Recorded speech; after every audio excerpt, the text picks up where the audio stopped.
How are you? All good.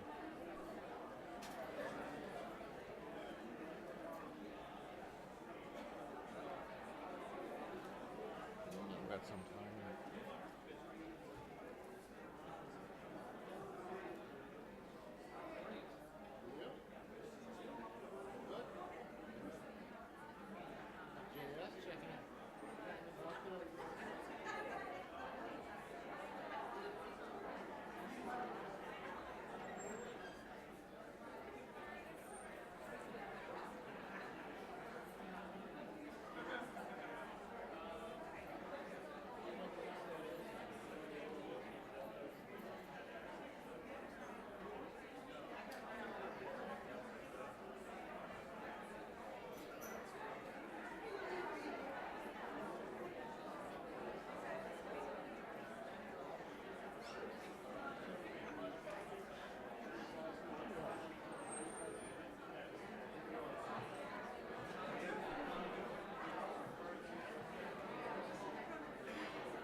Good morning.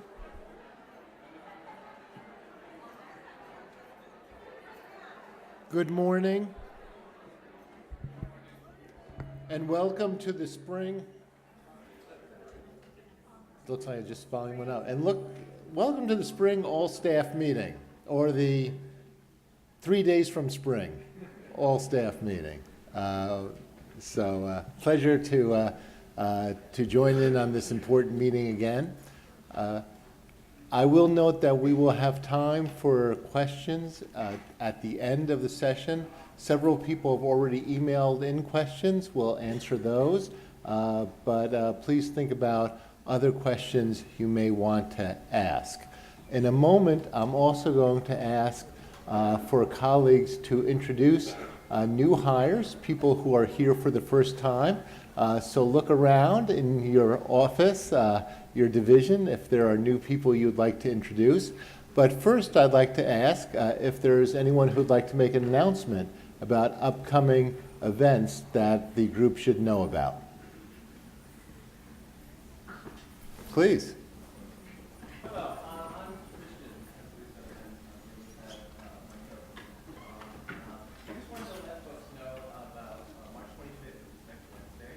We'll be collaborating on events where a speaker will be coming to campus to give a talk on discrimination and how to turn negatives into a positive, sort of, if you're familiar with the campaign at Colgate, where it's a similar idea where something bad happened, we have to erase it. And I'm building up. So the event is called Tag Bug, the documentary, and it involves a little white running park on campus in front of the coop, and it has the word tag, that bug, really on it. Trying to kind of spark discussion and get an audience for the event.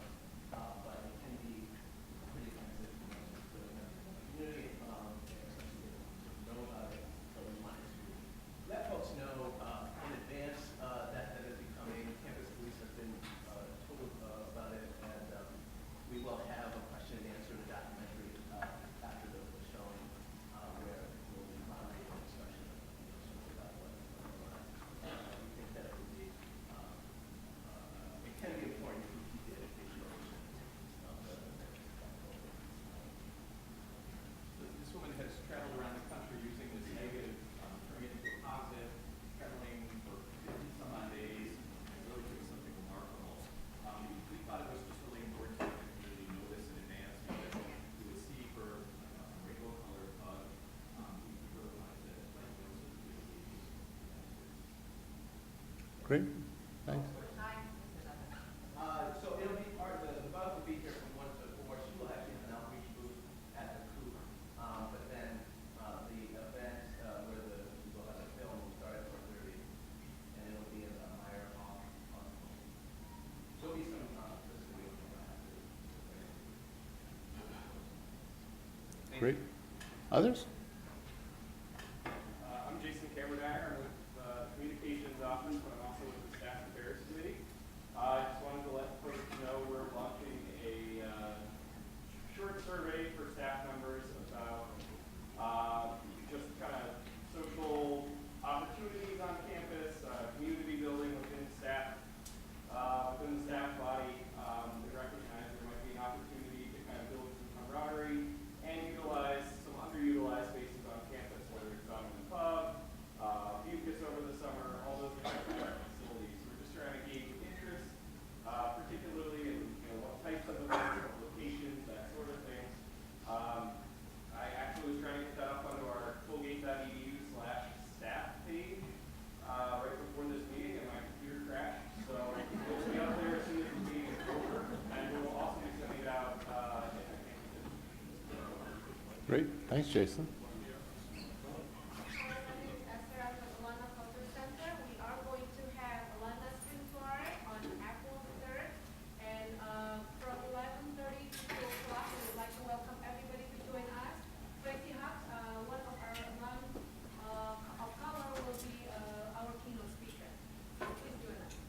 Great. Other announcements?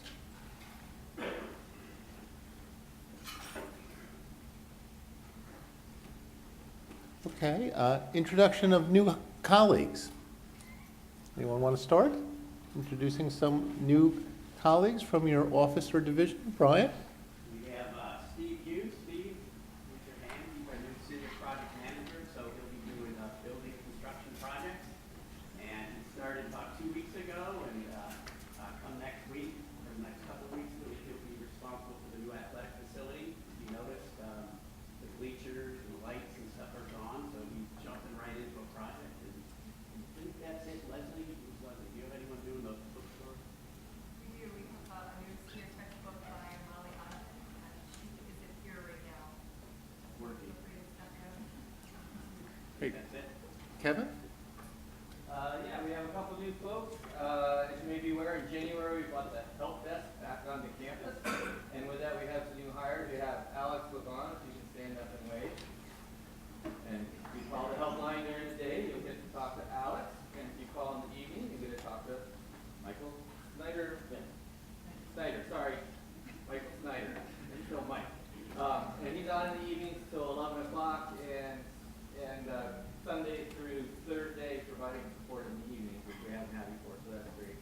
And then, I can't remember if last time I introduced Jeff Nugent. Was there a new, yes, I did, Jeff? Okay, so you know. Old hat. Okay, please. Oh, I'm sorry, I will introduce Josh.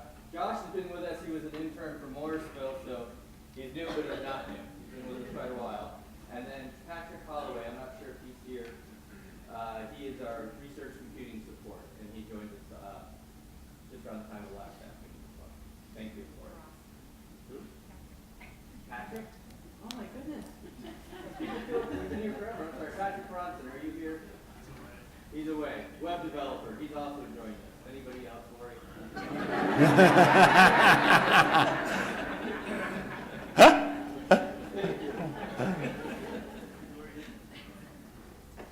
I'd like to introduce our new boarding administrative assistant, Laura Pasquith, in the Shaw Wellness Institute. And we have an afternoon administrative assistant, Tasha Payne, as well.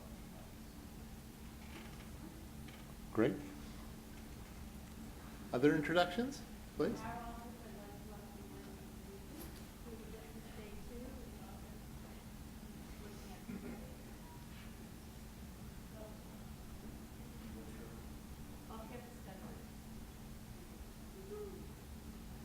Okay. Other new colleagues? Lori or anyone? I think I saw Michelle Dye from Career Service. Yeah, Michelle? Michelle's new in Career Service. To my embarrassment, I can't remember some faces. Jack Kano, Career Services. Dave Butcher in the Registrar Office. Okay.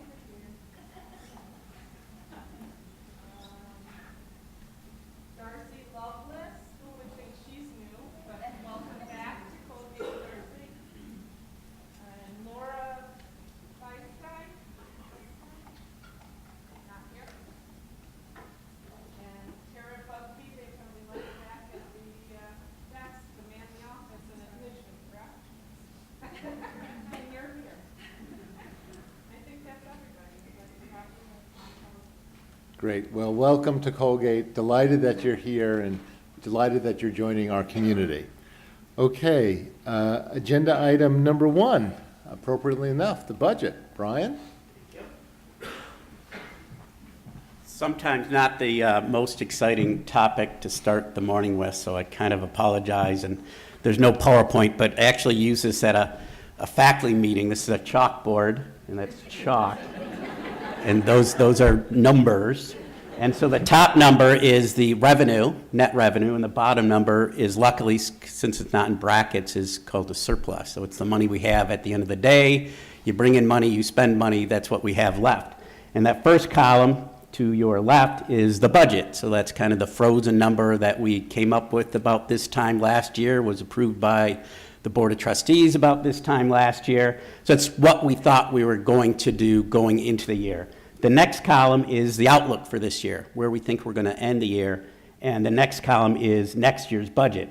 So you can see some pretty large differences. So you look, first of all, at the top line revenue, there's about a $3 million shortfall in revenue between the budget, what we thought we were going to do, and the outlook for the year. And the main reason is actually net tuition. So net tuition is what we bring in from the students, less what we give back in financial aid.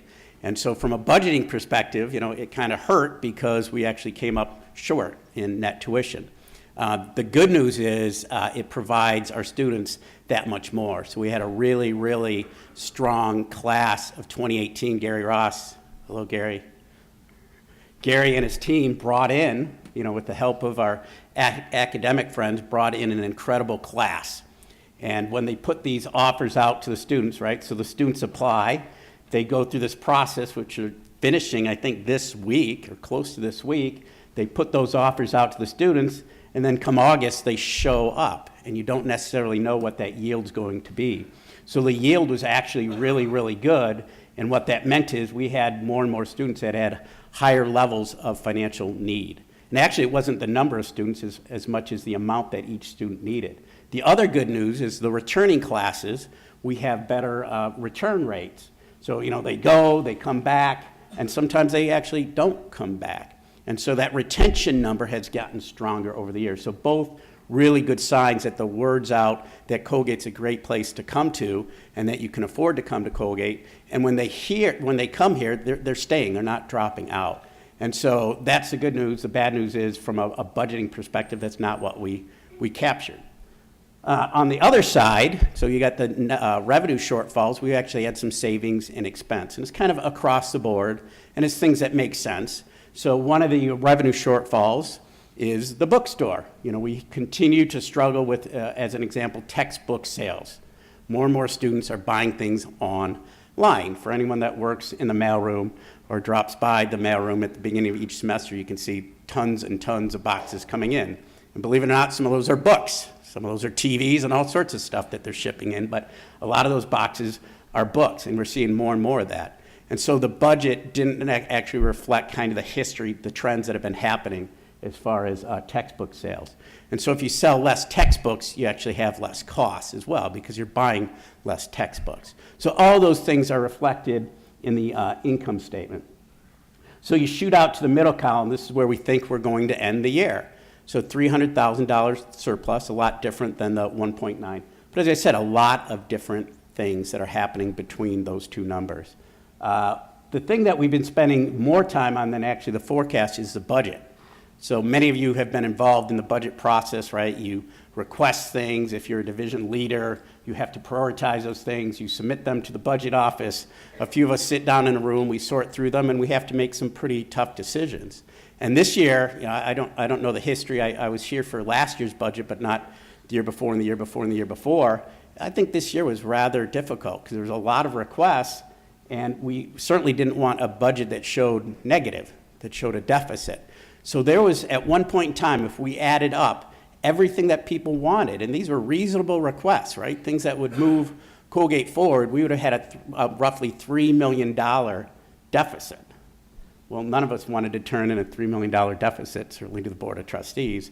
So between December and March, we put a lot of work into to get that number to a positive $200,000. And that's the one that was presented to the Board of Trustees Budget Committee a couple weeks ago. And since then, I got a meeting with Jeff and Doug. We're going through this later today. We're hoping to bring that up to a $500,000 surplus. So a lot of work, but there's been a lot of requests, and we continue to work on ways to save money, which is a good thing, right?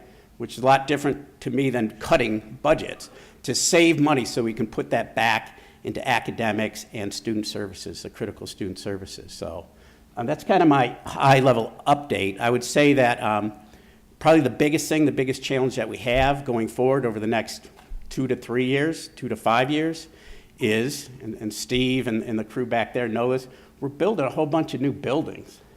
And maybe we might take a building down, and if we do, it's probably something small and somewhat irrelevant. But when you add buildings, you add expense, right? You got to clean them, you got to operate them, you got to program them, you got utilities in them. And so we've got this fairly large increase in expenses in 2 years and then again in 3 years because we're adding up to 4 new buildings.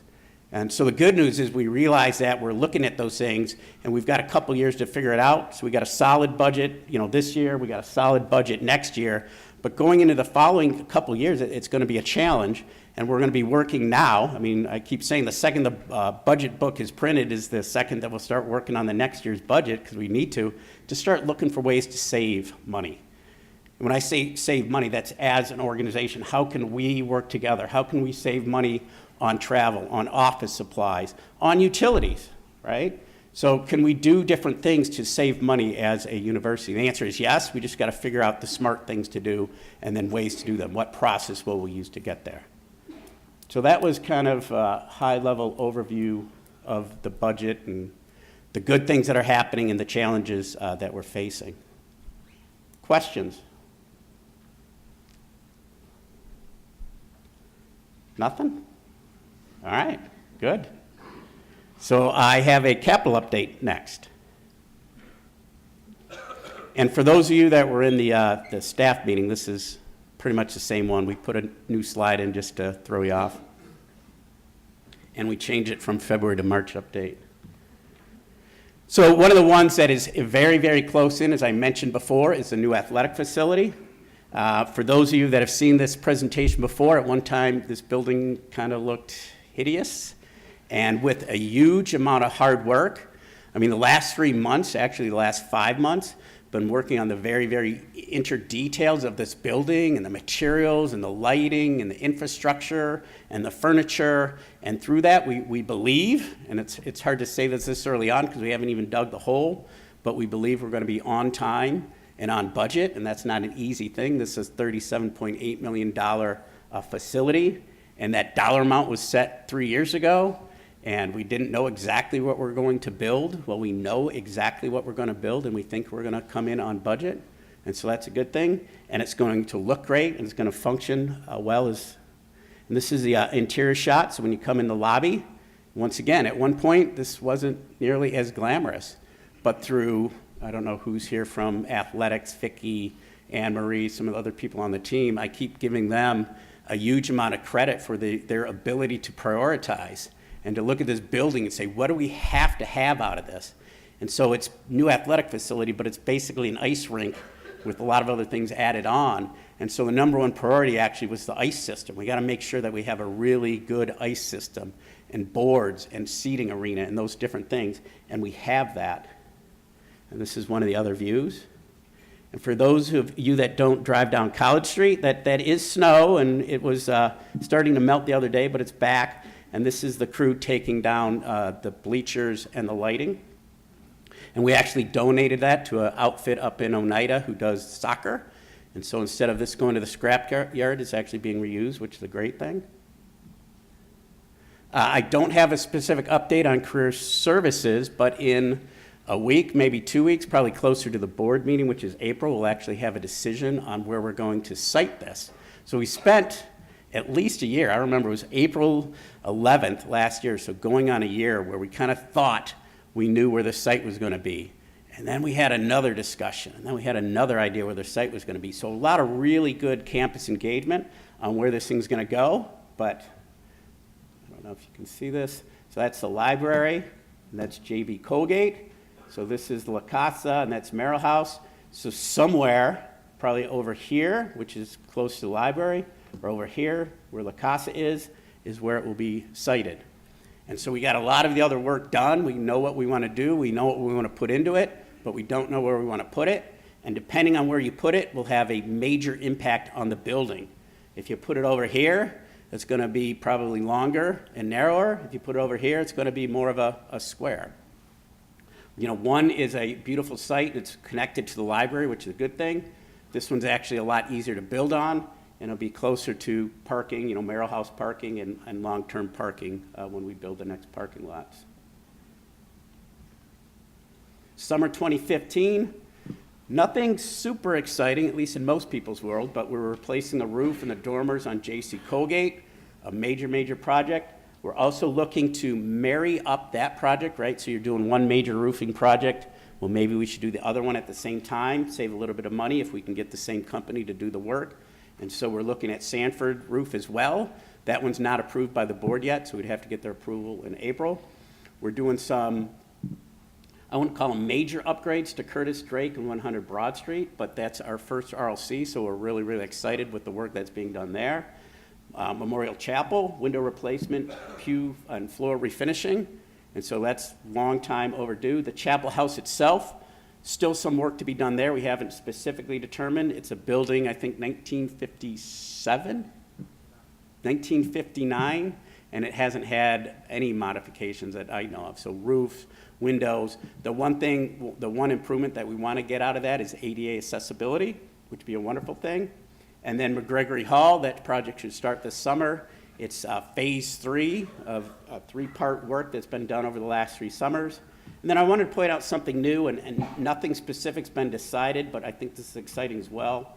We're actually working on, and as I said, these are drawings. This is how far along we are. You know, somebody, Patrick, I don't know if Patrick's here, you know, took a pencil and a ruler and went over that building and tried to figure out some of the best ways to provide ADA access to Alumni Hall. It's not quite what it looks like now, but from an accessibility perspective, that's pretty much it.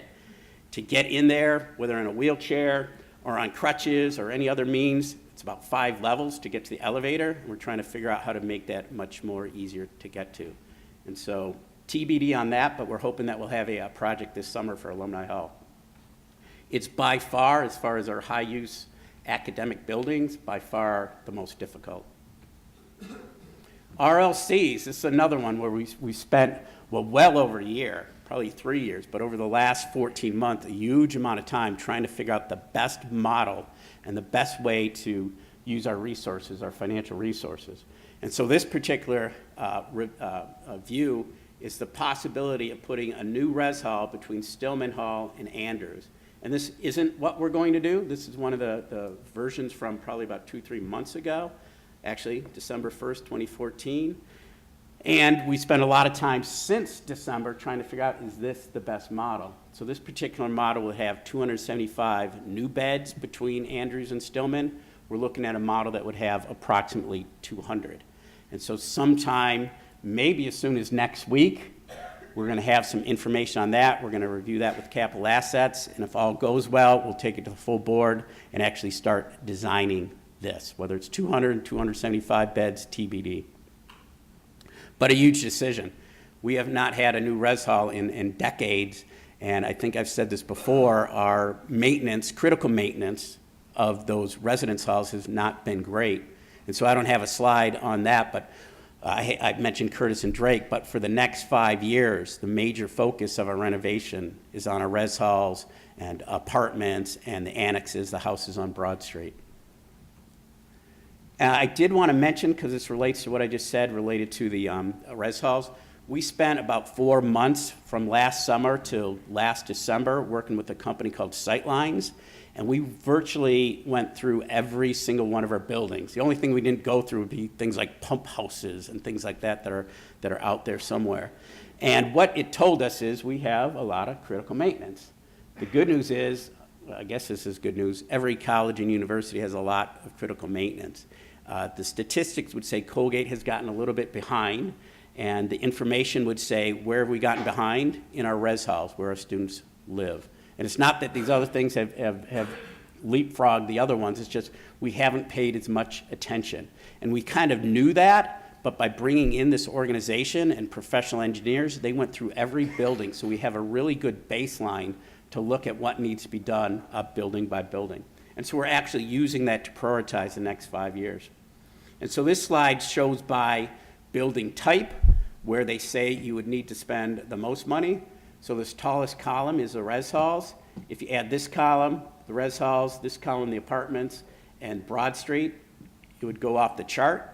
So this is where our major focus is. We do have a couple other buildings, specifically academics, that we're working on as well over the next 5 years.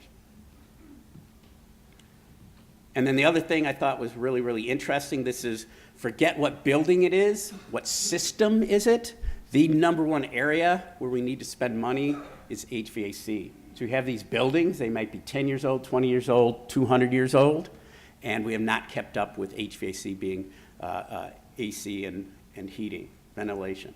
And then interior shells, doorways, things like that. And exterior shells, windows, roofs. And we're spending a bunch of money on roofs and windows this summer. I think the other thing that I found interesting, and then I'll be done, is just to your left is historically over the last 11 years where we spent the money. So 39% has been on improvements, making things nicer.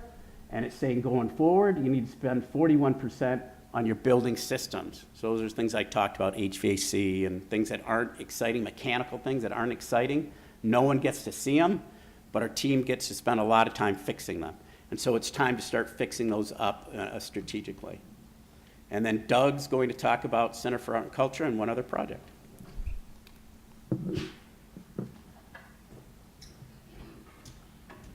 Good morning.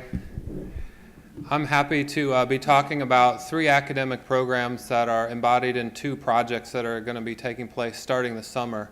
And I'm really excited to share them with you. You've heard different aspects of the Center for Art and Culture. Then I'm going to talk about McGregory Phase 3, which affects the libraries and our new Center for International Programs. So you will have heard that the Board of Trustees this January approved the funding for a new Center for Art and Culture, which will be located downtown. We're going to take our Longyear Museum of Anthropology and the Picker Art Gallery, put them together in one space, one shared space for programming at 18 to 20 Utica Street, where the old Perry's building is now. And one of the new pieces is that we are going to be connecting it to 22 Utica Street. So you may have read about this already, but Carolyn Girardi was trying to sell 22 Utica Street, the building, including the first floor that has the cafe and the commercial kitchen in it. And when we learned about that, it really shifted our thinking about how this Center for Art and Culture could function downtown and fit into the landscape there. So we, with 22 Utica Street, which we expect to purchase soon from Carolyn, we will have a working museum cafe as well as a community room and offices for the museum staff. And then next to it, we'll be building a 3-volume museum that will house the Picker and the Longyear, and will create great storage. We'll have 3 large galleries in it, this being the largest in a diagram. And we'll be doing a lot of programming. It will affect our curriculum, and it will also be a resource for the community and the wider area. We're excited about the community room, the exhibitions that we can welcome, the move towards accreditation of our museums, and really to be a resource both for our Colgate community and for the greater Hamilton community. You've heard that the architect David Adjaye is one of the leading architects in the world. We're really privileged that he has contributed this design, which will be the first move in our improvement in the arts at Colgate, and it will also vacate space in alumni and in the Dana Art Center, which will help us think down the road about a performing arts center and better spaces for our drama, music, theater, as well as dance. So we're excited about what the Center for Art and Culture can do. Fundraising continues. This will be a significant commitment of resources from Colgate alongside private and public donors. We were privileged to get a grant from the State and Regional Economic Development Council to have the state supporting what we're doing. We've had a lot of generous benefactors, and Advancement continues working on that. Even at the same time, we're working on programming with Anya Chavez and Jill Shaw and others in the Picker and the Longyear so that this will be ready to go. We're hoping to open it in spring of 2017. You'll notice this summer the demolition project of the old Perry's building. There's a lot of permitting and things to do so far. And I've learned a lot about where the sewage lines are and telephone and cable in downtown. And so there's a lot with this project. It's not just a building, it's a program. It's a commitment to Hamilton. It's a commitment to the arts and artifacts in the anthropology and art museums. And so we'll see a lot more with that. The cafe will be open, the current 22 Utica Street Cafe will be open through at least June, and we're looking at the transition plan until we open in the spring of 2017. This is a view at night with snow. And this, just to note, that's the Colgate Inn in the foreground looking at Madison Street and Utica Street. So it will connect with a pedestrian walkway between Utica and Madison Streets. We're so excited about this project and what it can mean for the community as well as our curriculum. And then McGregory Hall, as you know, we have done a renovation, especially those of you who use Academic Drive in the summers, you know. Math renovation on the second floor, computer science last summer on the third floor. This renovation will involve the Cooley Science Library as well as creating space for a new Center for International Programs. First, the Cooley Science Library, which currently is on the ground floor, and then you can go up through the Cooley back up to the first floor of McGregory, will be changing its footprint. We'll have HVAC systems to protect the books and manuscripts and so forth for the first time. And because of digitization and the work that Joanne Schneider and Peter Tagmar and others have done, we're able essentially to recapture the same footprint for workspace for our students, study space, circulation, because we're reducing the stack so much because of things going to the web and being available through our databases and so forth. So we're pretty excited about this. It will be exclusively on the ground floor with the new layout, better light coming in, and better space, which creates space on the main floor just to the east of the Dean of the Faculty offices and the Registrar's office for just about 3,000 square feet for a new Center for International Programs. This will house our off-campus study as well as the Associate Dean for International Programs and have a space for the Lampert Institute for Civic and Global Affairs with a state-of-the-art conference room and classroom in the middle. We're really excited about this opportunity to bring together a lot of our international efforts. The international student services will still be just down the hall, but we see this as an active third space that is between classrooms and residence halls for students to hang out, to study, to prepare, to go abroad, to talk coming back, and for international students to all feel comfortable in one space. This will happen this summer. Once again, Academic Drive will probably be closed. You can learn which way is one way and two way and so forth, as I did my first summer here and last summer. This will be a real difference maker for what we're trying to do with the internationalization, which is the lead academic priority of our strategic plan. I'd also note with the vacated off-campus study space in Lathrop, the Center for Learning, Teaching, and Research will move up from the Gray House into the Lathrop Link. And so that will be good space for the CLTR as well. We currently envision that OUS will remain in the Gray House, the old French house, and they'll have more space for their programs. So I wanted to share those things in the form of capital projects. They're really major program advancements for our academic mission. I'm happy to answer any questions if you have them on these. All right, thank you.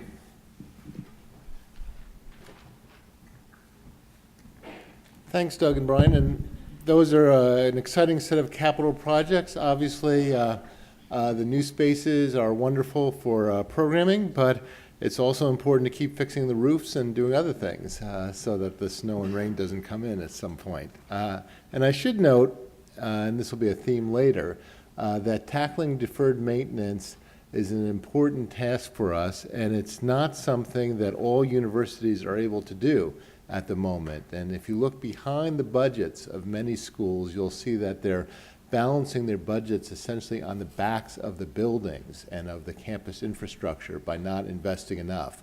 The fact that we're able to make continuing investments in existing buildings as well as increase net square footage to address new needs indicates a fundamental healthiness, I think, of our budget situation, but we have to continue to look at this issue. And of course, much of the RLC program, which Brian noted briefly, but which will roll out over the next few years, is designed not only to address programmatic needs in student life, but also to address probably the single largest reservoir of deferred maintenance, which is in the residence halls. Next item is titled Colgate for All. As you know, that's the title of our website and of our program. that addresses efforts to make sure that our campus is as inclusive as possible. As you know, since the student demonstrations in the fall, we've been working on a 21-point agenda to improve the campus environment. As I've said to you and to many other times, the 21 points are not either all that's being done on campus or all that needs to be done on campus, but they are a very good list of programs and improvements that we wanted to examine and which we're working on. A large number of colleagues across the university have worked on these initiatives for the past few months, and quite soon colleagues in communications will post a new update on the website detailing, as we promised in September, how we're making progress on each of these points. So I'm not going to go through them point by point, but just to note that we continue to keep this agenda in mind and we continue to work on it. Among recent initiatives that will be noted in the new posting, we've had an intergroup dialogue workshop for faculty that was very well attended in January. Doug and his colleagues have worked hard on rewriting the job descriptions for faculty hires to stress experience and skills in addressing a diverse student body. We've continued to publicize the EGP process. And I know you should have received publications and electronic communications about how that process works. And we continue to look at other experiments. One of the 21 points was to investigate whether we should have a regular bus service between here and Syracuse. That didn't work out, as it turned out.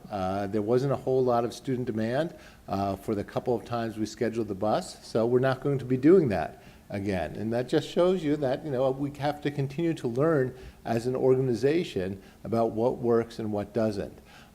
We're hoping to reach closure on as many of these points as possible in the very near future, and we know which ones have been completed and which ones are still in progress in the new update that will be published shortly. But that's not all that needs to be done, and we'll continue to have to address the very important work of making this as inclusive a campus as possible. So that's a brief update. We'll be sending out an email noting when the new web update is available on the Colgate for All website. Any questions on this specific set of topics, please? It was mentioned that internationalization is our lead priority in the strategic plan, and with the various centers being built or expanded, is staff going to receive training as well, to expand our own abilities to interact as Steve said? Specifically with reference to internationalization, are you talking about? The diversity, inclusiveness, I know there's been a number of things, but it's, trying to catch up with skill sets that are either required or received. Good. Lynn, do you want to? So, thank you for asking that. That's also one of the anonymous questions that came forward prior to this, and so I sort of was preparing to answer at that time. Lynn? Thanks, Bruce. I love microphones. Okay.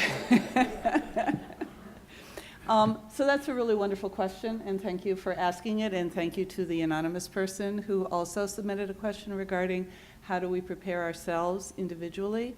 Right now, the institution has been looking at a rubric for assessing institution-wide diversity, equity, and inclusion, and that rubric identifies 6 areas, okay? And so they include philosophy and mission of the institution, administrative leadership and institutional support, faculty support and involvement, curriculum, pedagogy, and research, student support and involvement, and the 6th one is staff engagement and involvement. And this is where all of us in this room become involved collectively and personally. So the question that was posed anonymously also used some language that I need to address. I actually need to apologize. The question itself was related to the Colgate for All discussion and recent talks given from the Office of Equity and Diversity. Is there a model institution that we can point to with a location similar to Colgate where there has been substantial changes leading to significant progress? The answer to that question, unfortunately, is no. A lot of institutions do pieces well, but there is no single institution that does it all well. And so we're looking at reaching out to various institutions, talking about what works and doesn't work, and bringing it back to Colgate and seeing what would fit with Colgate. But then the question went on, and it said, we continue to hear, you need to change your behavior. Almost being treated as an obstinate child, but there has been very little in the way of, here is what you need to do. And this is where I need to apologize, because I have never intended to treat people as obstinate children. Diversity and inclusion is about building bridges and collaborating with others. And if anyone in this room has ever felt disrespected by me, then that is not only counterproductive, but it is absolutely against everything I believe in terms of diversity and inclusion, which is about building respect in the workplace. So I will own that, and I will apologize. The next thing I will say is that as a white, middle-class, English-speaking, heterosexual, Christian upbringing woman, I am constantly working on my multicultural competence as it relates to everything in the world, okay? I sit in an office that has a title, but it certainly doesn't mean that I'm an expert, okay? I'm learning. And I want to work with everyone else as we all learn together, which is why in the administrative group meeting I said, I want to work with you. Come, work with me, let's do things together, and let's collaborate. So in answer to your specific question, and I'm afraid I don't know your name. I'm Michael Sitz, I'm the library. Michael, thank you. The question is, what kind of training can we do and how will it work? Well, there are a number of things that are actually happening right on campus right now. You can attend a safe zone training, okay? You can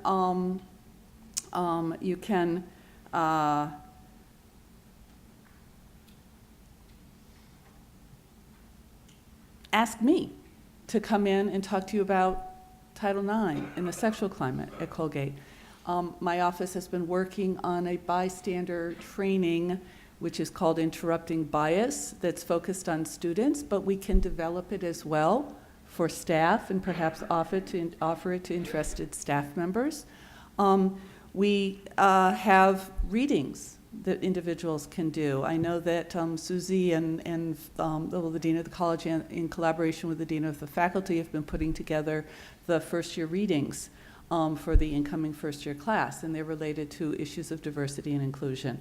Perhaps we can make that available to individuals to read. You can attend events that are occurring on campus. Be aware of things like, as I came in late to the meeting, I heard Christian and Thad talking about the fag bug. Attend these, okay? Learn, ask questions, right? Sort of take a little bit of personal responsibility for understanding your own commitment to multicultural competence. It doesn't have to be that my office comes in and does a presentation, a workshop 1, 3, 5, 7 hours long that you all walk out of and say, there, you know, I'm fixed. It doesn't work that way. It's more of a personal self-awareness and sort of personal journey, and we're there to help with that process. So even as we're putting together intergroup dialogue to offer to faculty and staff, okay, which is a full 2-day commitment, okay, makes it hard for some people who have other responsibilities to participate in those.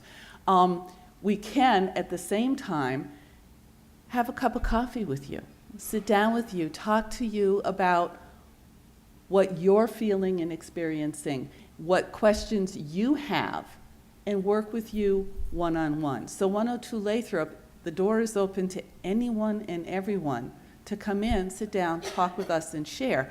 If you're in a position where you see something going on in your department or your office, and you want to come to us and ask us questions, we could perhaps then put together a program, a small program, that we would offer, sorry, I hate microphones, that we can share with it that's related specifically to the concerns that are in that office. So I'm sorry I'm taking a lot of time to answer the question, but that's how I would want to approach it, is to personalize it, not to put out this sort of, okay, so a lot of schools say, here's your online, diversity training.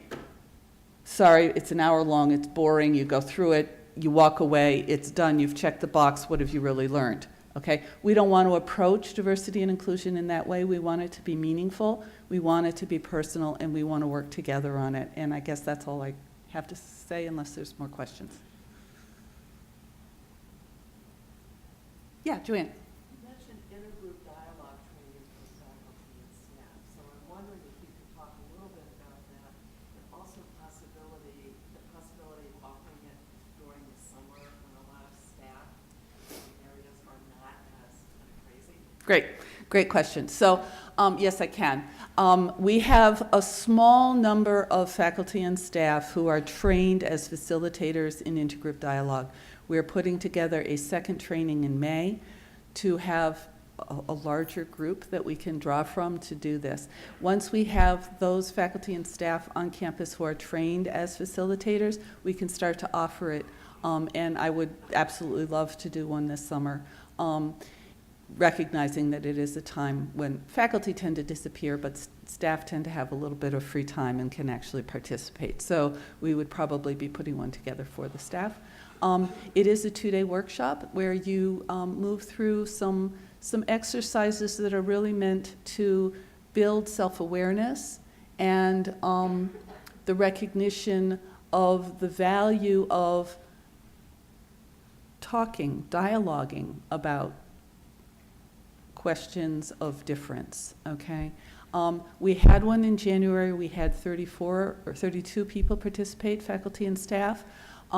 And the group was so engaged that we have been trying to meet over the spring semester, and we're putting together a little reading group, and it's mostly staff who are attending this. Leslie Chapman is doing a wonderful job of organizing it for me, but we're having these little luncheon get-togethers where we do a short reading and we come together and we talk about it as a way of continuing our development, our personal development. So I'm hoping that we'll be able to offer one of these intergroup dialogues in the summer or the late summer, and having more people involved. Yeah. Thanks. Great. Well, thanks for the questions, and thanks for Lynn for that comprehensive response.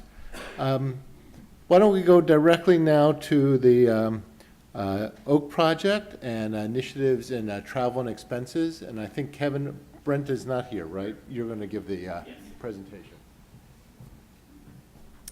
So I'm just going to give a quick update on the Oak Project to just remind everybody this started a couple years ago by taking a look at Banner and how we can improve Banner.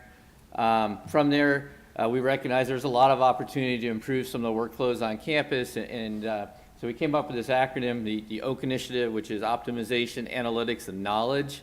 And as you can see, right now we've been focusing a lot on the optimization piece. So we've done a lot of implementations of some different systems and improving the way we do processes in different areas. Some of the ones I just want to mention that we've worked on the last few months are the target exit admissions, which is a new way of using data to reach out to our prospective students and our applicants, and personalized communication tracks. We've moved the set forms online, so this was a paper-based process, and working with the faculty, that's now done online in class, and it's a tremendous time savings because the reports go into an online system where faculty can then have some analytics around their feedback from students. Yes? Student evaluation of teaching. Sorry, Bruce. So students evaluate how their course went. There's a quantitative part and a qualitative part. It used to be just the qualitative, so it was handwritten answers, and the administrative assistants would type those in so that they would be anonymized. Now we do it online, and so the student puts it in, and it's there. And so it's a tremendous time savings, and also gives faculty a way to look at that data a little bit differently.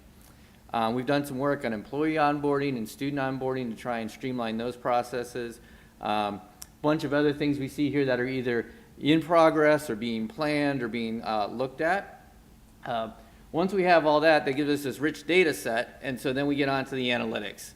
So we're using a tool called Tableau that kind of allows us to look at it beyond Excel, which is a lot of columns and formulas. This makes it visual. It's easier to see trends. It's easier to see in real time kind of what's happening. And that all lives into what's called this enterprise data warehouse. So at some point in time, we'll talk about Colgate data instead of referring to, you know, banner data or people admin data. It's Colgate data. We're going to own that data independent of the applications. We'll be able to do more with it.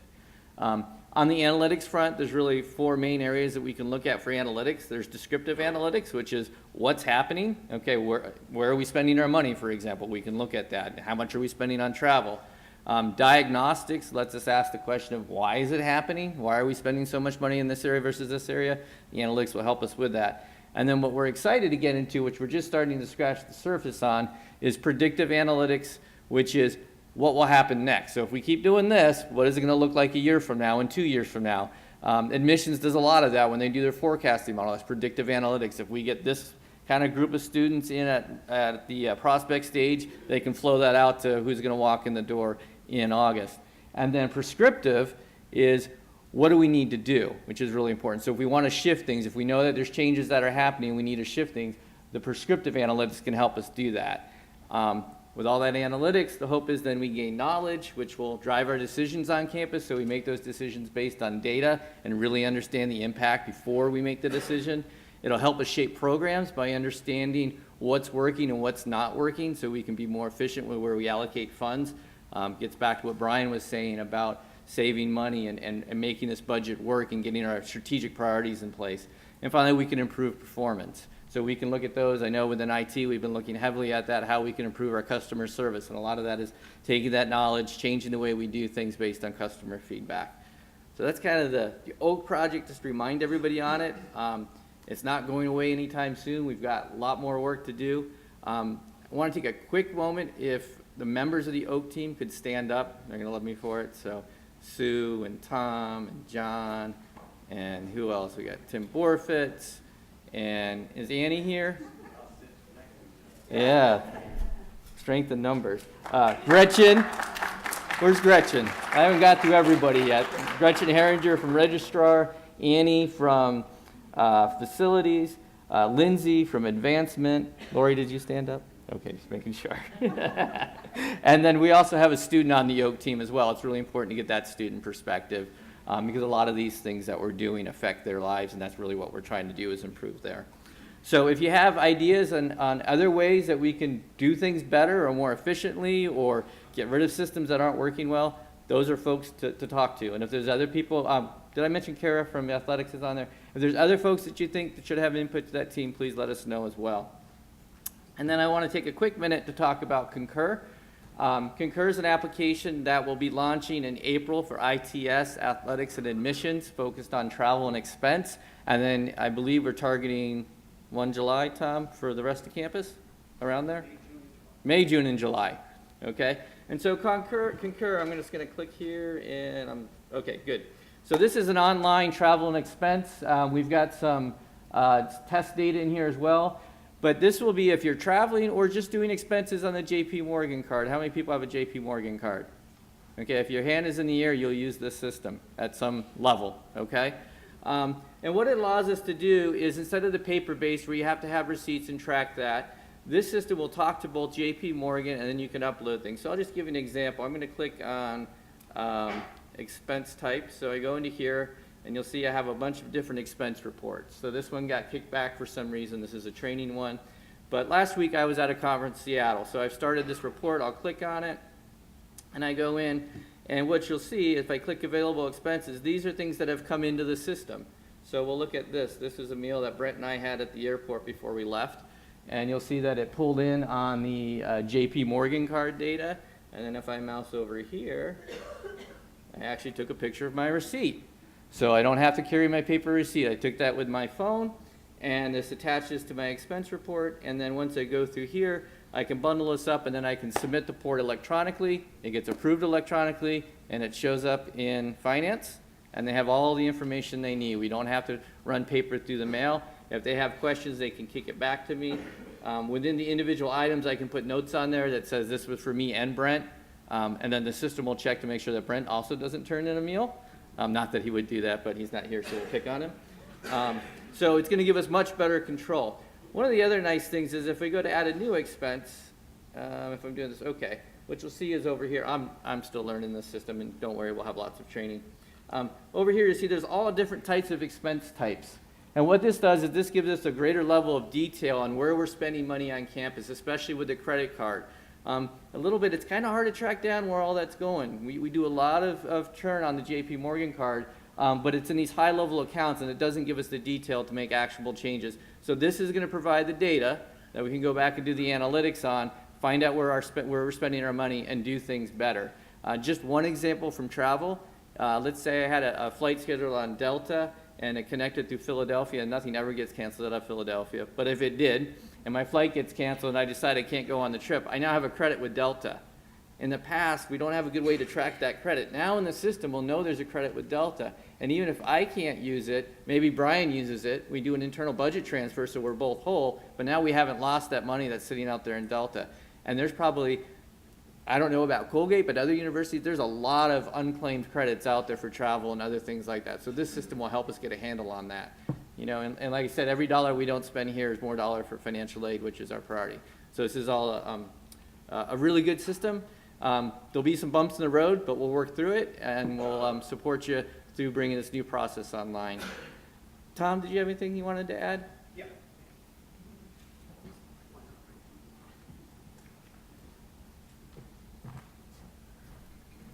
Thanks, Kevin. The other thing I want to add is, and to kind of reiterate what Kevin said, is this is more than just travel.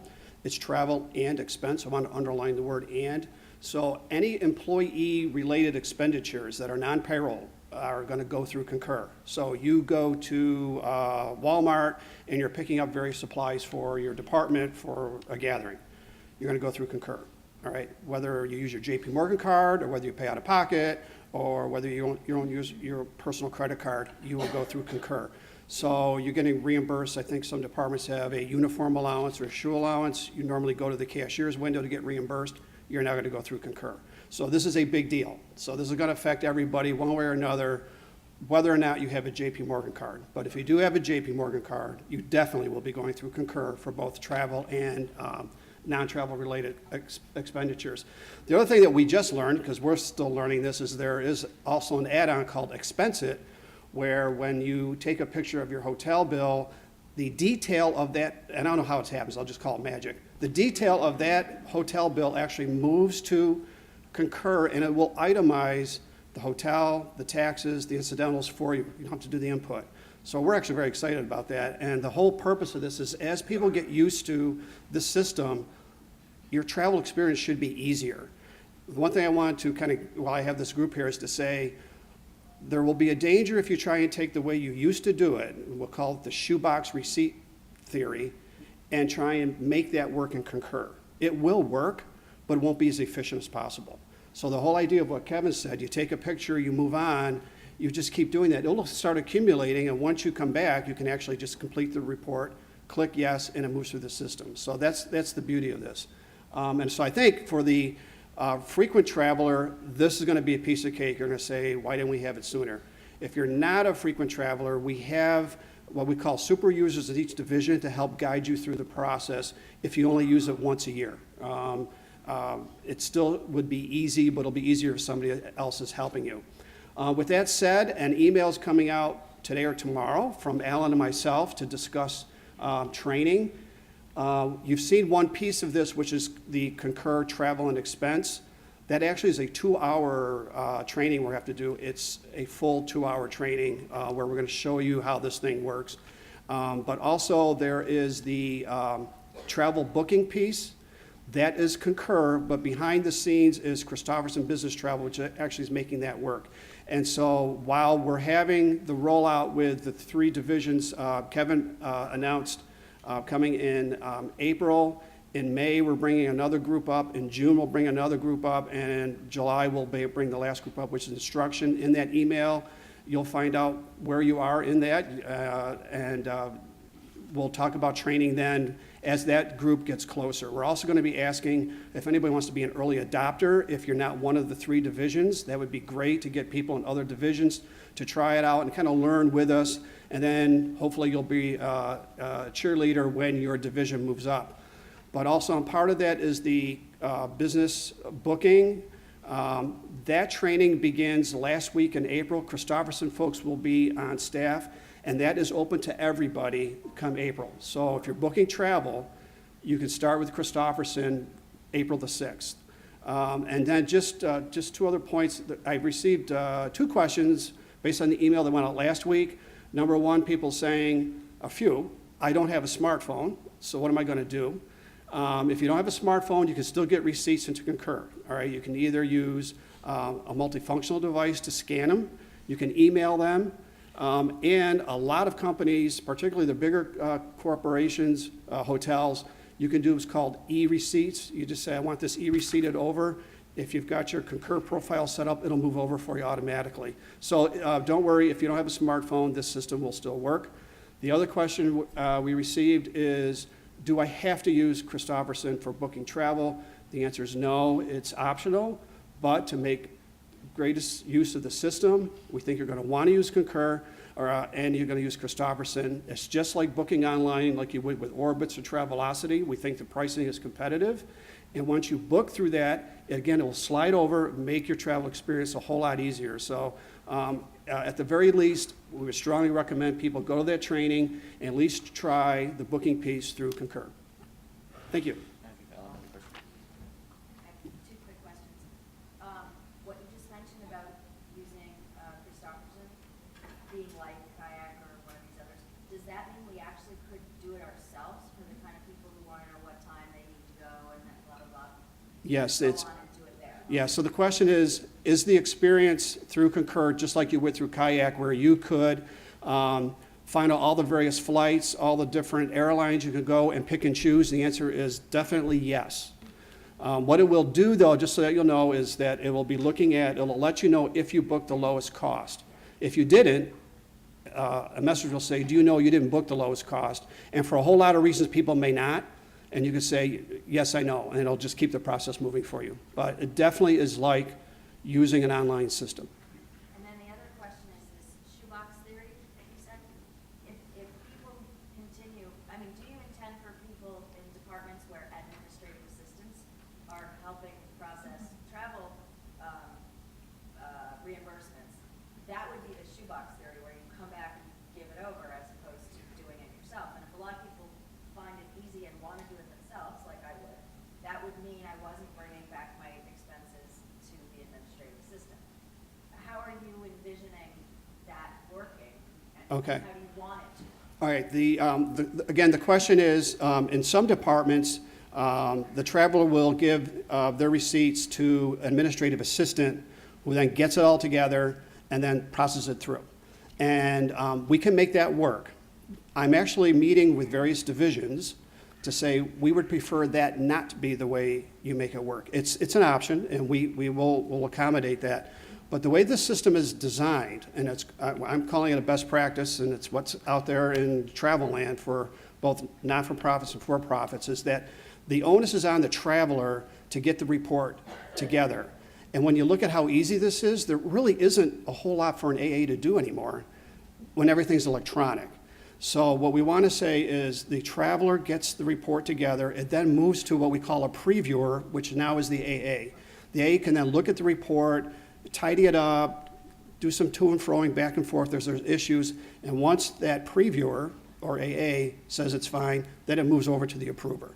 That, to me, is the best practice. It's another set of eyes before it goes to the approver, who's actually looking, I would say in a more macro sense. They're not looking to see if every receipt's there. They're looking to see, did I want you to go on that trip and did you spend a lot of money or not? So I think the approver has a very different role. So that previewer, traveler interaction is very important. But I do know that some people would say, no, I don't want to do that. I want my AA to do it. And we will make it work, but I will try and convince, as I am trying right now, departments, we prefer you not do that method. It's a time to rethink how business gets done. Clarification, it's the end of March, not April, when this conference is going to be here. Oh, I misspoke. It's the end of March, so next week. So the email's coming out. Training will be the end of March for an April 6th launch date for, thanks, Alan.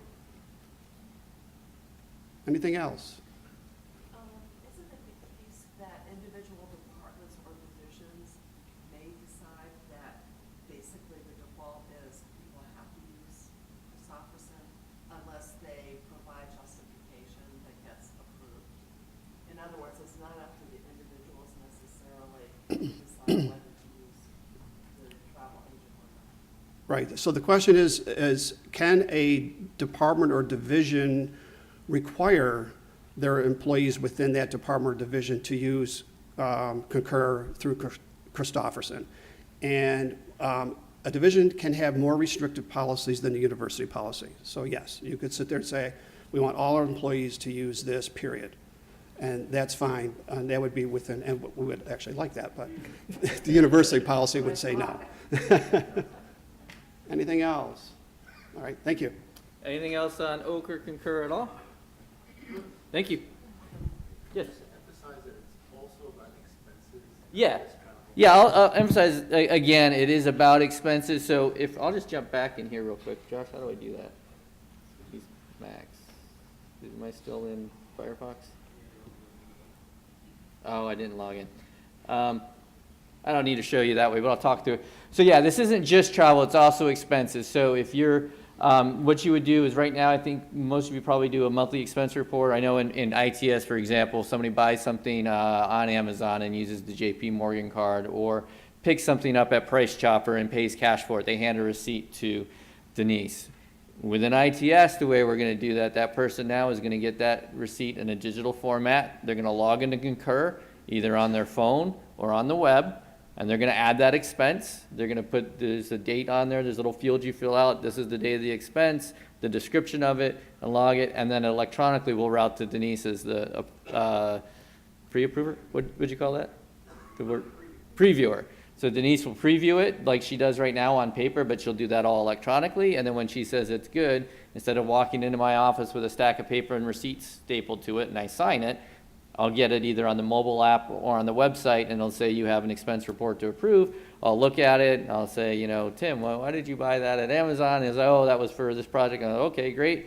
Boom, I can submit it, and it's approved. So it's expenses and travel. The advantage to you all, if you, especially if you spent money out of pocket, is you'll get reimbursed sooner, because it's a much quicker system if you do it electronically. For a traveler, you could have this submitted the moment the wheels touch down in Syracuse. You could hit submit your report and be ready to go.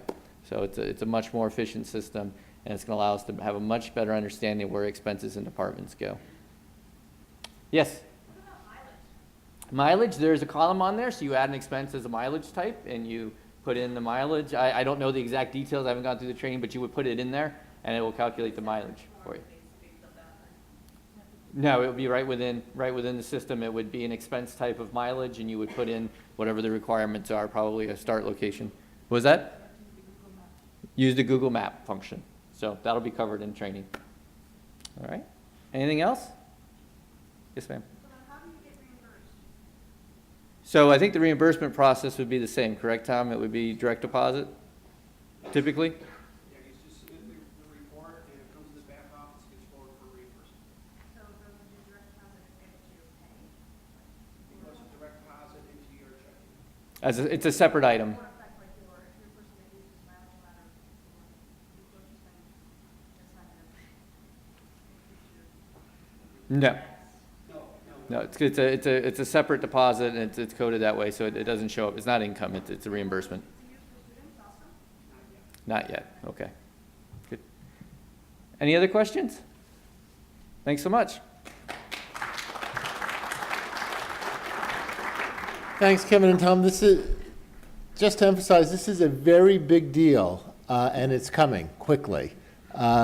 So we estimate that the total budget catchment that will be affected by concur probably on the order of $15 to $17 million. That's about a tenth of the university's overall budget. And if you were to take out compensation and financial aid, it's actually a very large chunk of the university budget, and it's coming to you in the next 3 months. So I would encourage you to pay attention to the emails that Tom and colleagues are sending out and to take advantage of the training.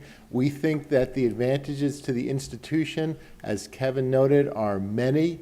Just to take one example, I cannot tell you at the moment how much we spend on food, and Brian can't tell you either, because it's in 75 different accounts and on credit cards, on invoices, and once we get this up and running and everyone is submitting expenses, we will be able to tell how much Colgate as an institution spends on food and be able to make decisions. Is that the right amount of money that we want to spend on this and many other things which are not quite transparent now given the multiple ways that people submit expenses.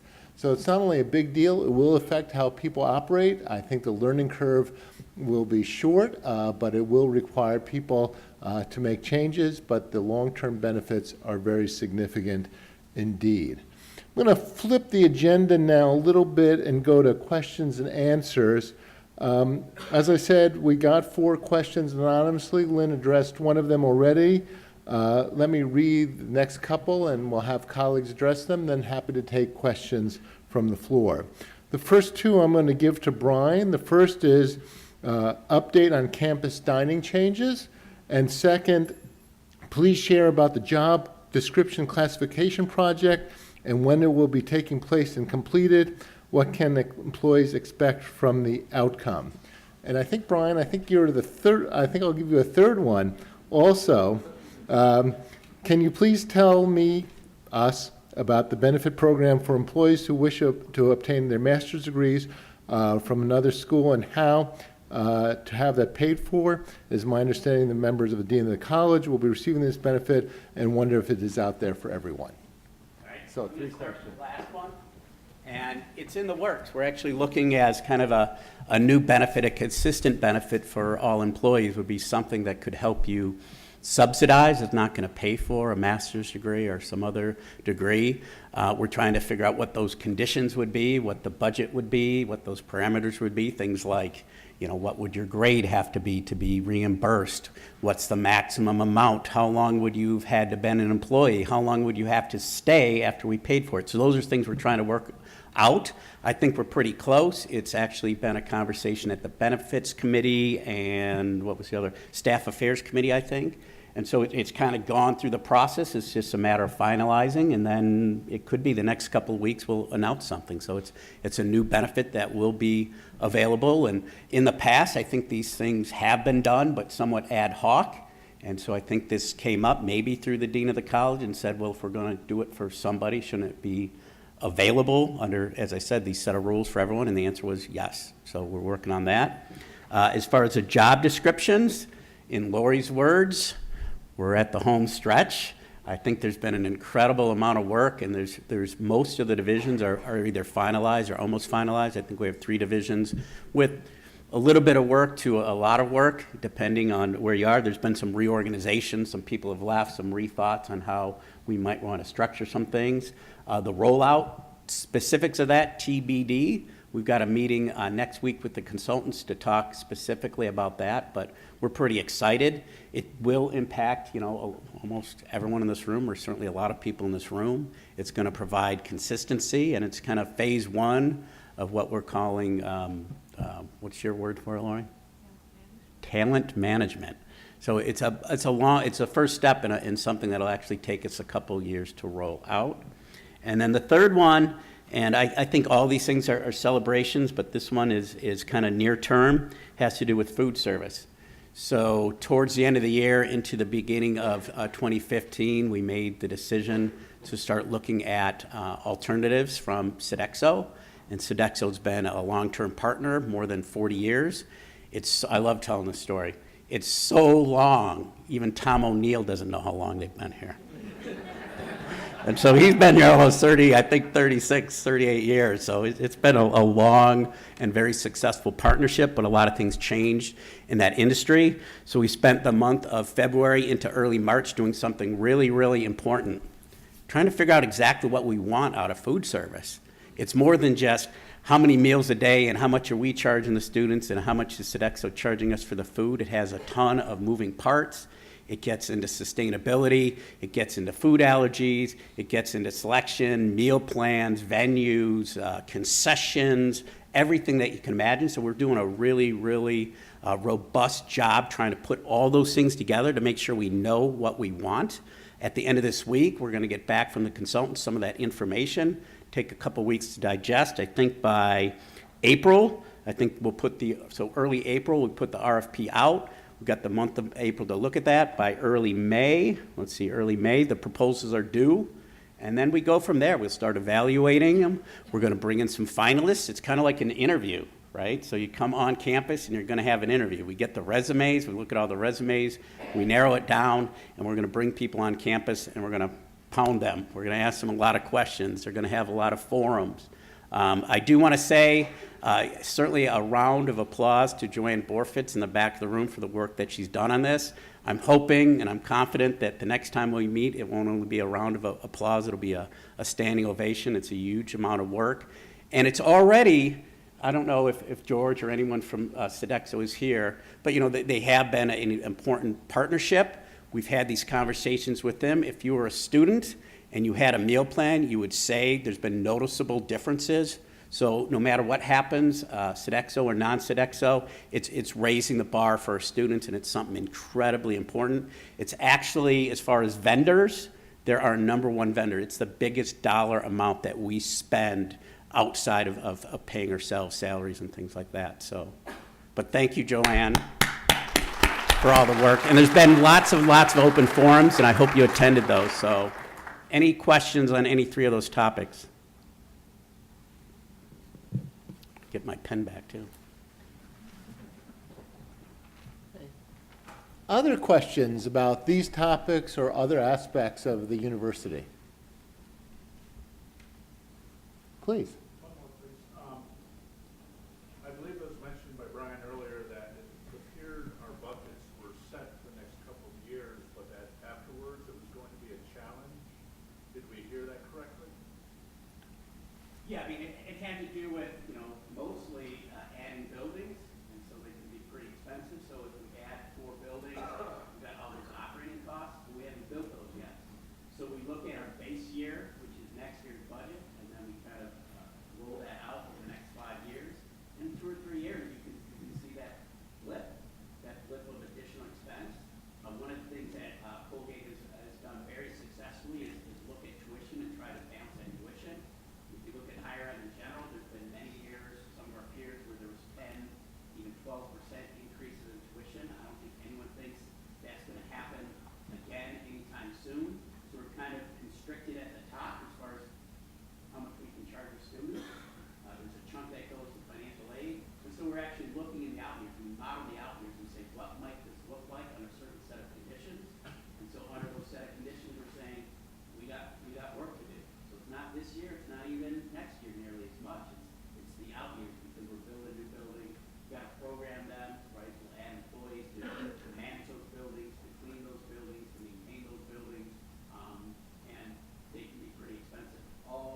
At least 3 of the 4 buildings are very customized buildings, right? A new athletic facility, the Center for Art and Culture, and a res hall.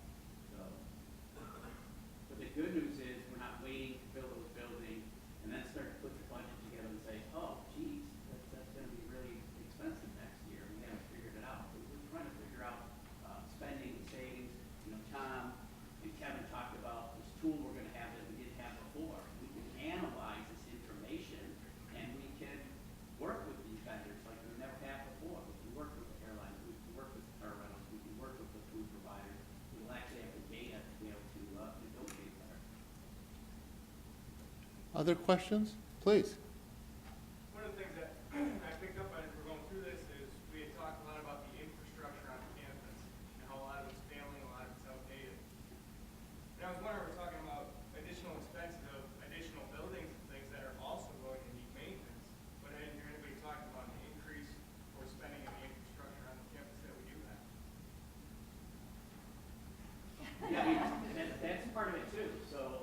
my last slide that sort of showed the pie charts, kind of showed the things that we need to spend money on. And we actually have looked in the out years. We've kind of tagged, it's not necessarily a plan, but we've tagged items that we think we're going to need to address. And actually, Annie, I don't know if Annie's here, and myself are going up to SUNY Oswego because they're going to have a unique program and how they do minor renovations. And we want to learn a little bit about how they do those things. So, you know, we tend to hire architects and engineers and say, hey, what should we do with this building? We got a lot of talent here at Colgate, and maybe we do things different to put more focus on that. So we're acknowledging that those things are issues, and we're trying to figure out the most cost-effective and efficient way to address those. I would not describe the infrastructure as failing, though. There's some challenges. There always are on a distributed campus. In addition, if you look at previous sightline studies, our buildings tend to be somewhat older and smaller, and as a result, we have more buildings than our peers. Those are all challenges, and many of you, of course, are working on this firsthand. But we want to figure out, and this is the end result where we want to be with the Sightlines project, what is the amount of money that will require us to at least maintain and hopefully improve the entire campus infrastructure, and how do we get to that as a budgeting process? To date, we've largely taken a certain amount for maintenance and improvement and just incremented that each year without looking at precisely the issues that you raised. We have more net square footage, so we're going to have to maintain more. It puts more stress on the heating plant, on water, on cooling, and everything else. So much as the theme of this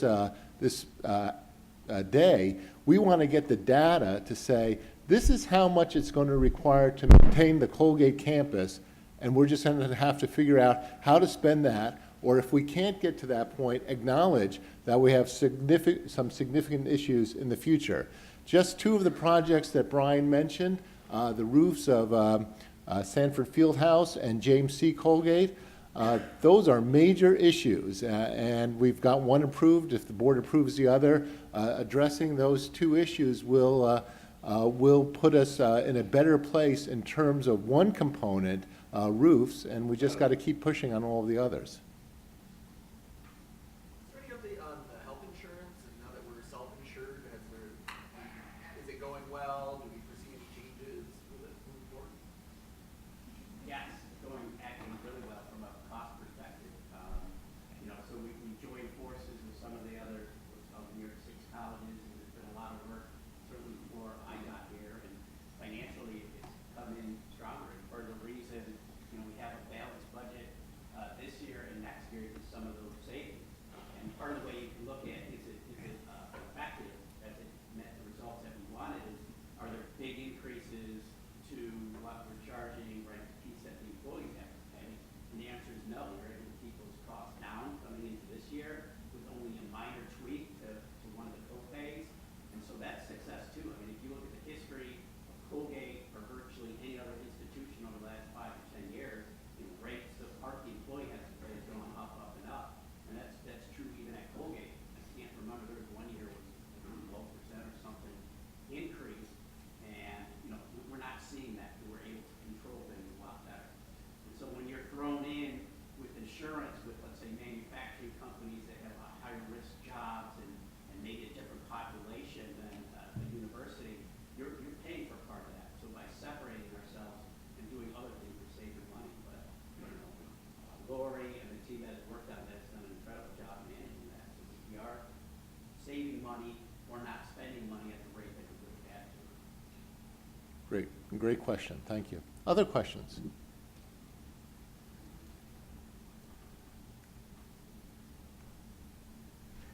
And before we leave, I did want to note that, as you know, I've announced that this will be my last year as president of Colgate. And I wanted to say it's been a real honor for me and for Sharon to be at the school and, of course, to work with all of you.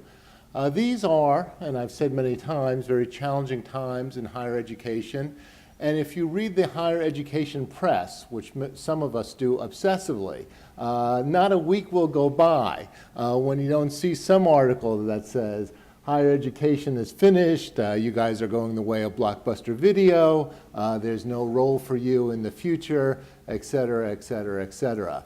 And I will tell you that a significant number of the 4,000 or so colleges and universities across this country are challenged at a very fundamental level. Their finances are poor, their economic foundations are cracking, as it were, building maintenance is very poor, and they're having to make very difficult decisions that inevitably revolve around the institution's future, and in many cases accepting notions of slow or even not so slow decline. One of the privileges of being here at Colgate is that while we certainly face all of the challenges of higher education, and a lot of the programs you heard about today, Concur, Oak, the Sodexo negotiations, are about making sure we're as an efficient as an organization as possible so we can invest the maximum amount of possible in faculty, staff, and students. But one of the privileges of being at Colgate is we've been able over the last 5 years, with your great help, to think about how to move the institution forward, absolutely, and not just think, as so many of my college colleagues have to do across the country, how to manage decline. There have been a lot of advances in the last 5 years. As you know, for instance, we've been able to make significant gains in financial aid. If you look at the class of 2019, which Gary and his colleagues are admitting now, compared to the class of 2011, which was the first class that I graduated, there are more than 60 additional financial aid slots in the new class out of a projected class of 760. That alone is very significant because across the rest of the country, the amount of financial aid available to needy students is actually going down. So we're very much going against the grain, but that additional financial aid helps us get a more diverse class, helps us get a class with a higher academic profile, helps us diversify away from the Northeast, and ensures that Colgate will have an excellent pipeline to really our most important resource, outstanding students. We've been able to increase the faculty by more than 5%. We've been able, as Brian said, not only to help with benefits, but to provide salary increases. And as you know, we've been able to devise a strategic plan, which has been referenced here repeatedly over the last hour and a half, that will continue to promote financial aid, continue to promote the curriculum, and have a dynamic curriculum that's available and accessible and appropriate for the 21st century. We're going to revise the student life aspect on campus through the residential learning communities and a lot of other additional changes, which I believe will make even a healthier campus climate. And we'll have a campus for the 21st century, including many of the buildings that were noted in the last hour and a half. These are all initiatives to move the institution absolutely forward. It's an exciting time, and I think Colgate has many exciting years ahead of it. It's been a privilege for me and for Sharon to work on these projects and to work with all of you. So I wanted to thank you for the great help that you've given us and to the institution over the last few years. Thank you very much.